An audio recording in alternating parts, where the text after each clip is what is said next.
Olá, graça e paz. Sou o missionário Jonivando Silva. O tema que vou trazer aqui será sobre: saiba por que a mulher santifica o marido incrédulo e vice-versa.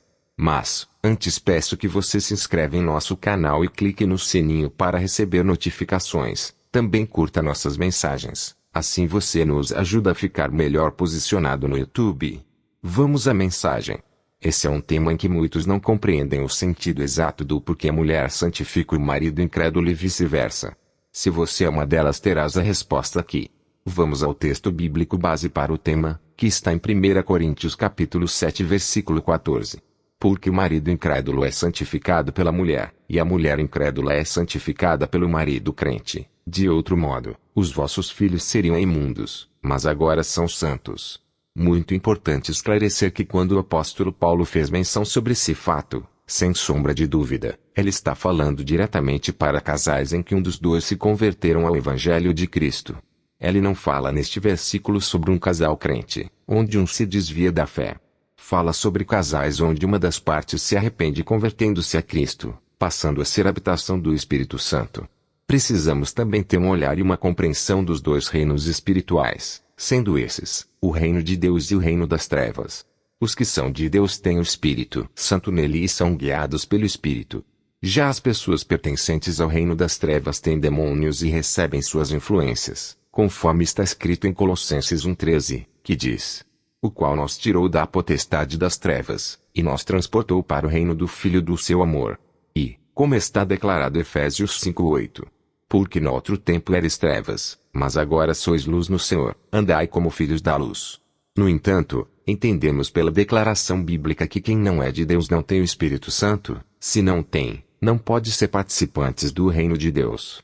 Portanto, quando uma pessoa casada se converte ao Senhor Jesus, passa a ser participante do reino de Deus e, seu cônjuge continuando incrédulo, não precisa separar-se. Observe bem o texto de 1 Coríntios capítulo 7 versos 12 ao 14. Mas aos outros digo eu, não o Senhor, se algum irmão tem mulher descrente, e ela consente em habitar com ele, não a deixe. E se alguma mulher tem marido descrente, e ela consente em habitar com ela, não o deixe.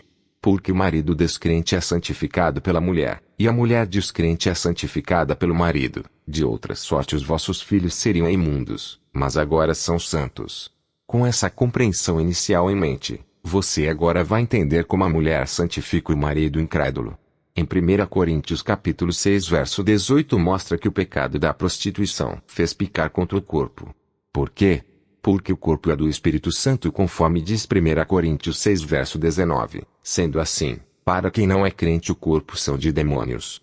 Por isso, que a mulher santifica o marido porque habita nela o Espírito Santo e, com isso, quando tem relação sexual com seu cônjuge incrédulo, ele fica limpo para esse momento, ou seja, santificado somente para a relação sexual. Preste bem atenção para este fato.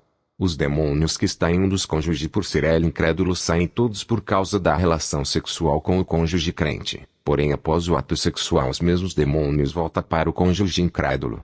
Entenda, os demônios são sujos, eles não ficam onde há pureza. Além disso, não são permitidos ficar na relação sexual de uma casal crente. Digo casados, de fato, no civil e na igreja, nem mesmo onde só uma das partes é crente. Demônios nenhum pode ficar porque um dos cônjuges está santificando a outra parte. Portanto, a questão da esposa santificar o esposo ou vice-versa santificar uma das partes só é para a relação sexual.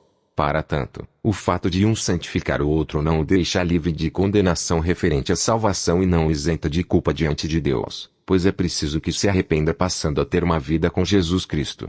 Foi o Senhor Jesus mesmo que testificou sobre isso em Lucas capítulo 17 verso 34, onde diz: digo-vos que naquela noite estarão dois numa cama, um será tomado, e outro será deixado. Observe nesse versículo pronunciado por Jesus que um dos cônjuges será salvo e o outro condenado para o inferno. Fica claro que ela estava falando para um casal em que só um era crente e o outro incrédulo. Espero ter ajudado você com esse conhecimento. Que Deus te abençoe e faça resplandecer sua vida.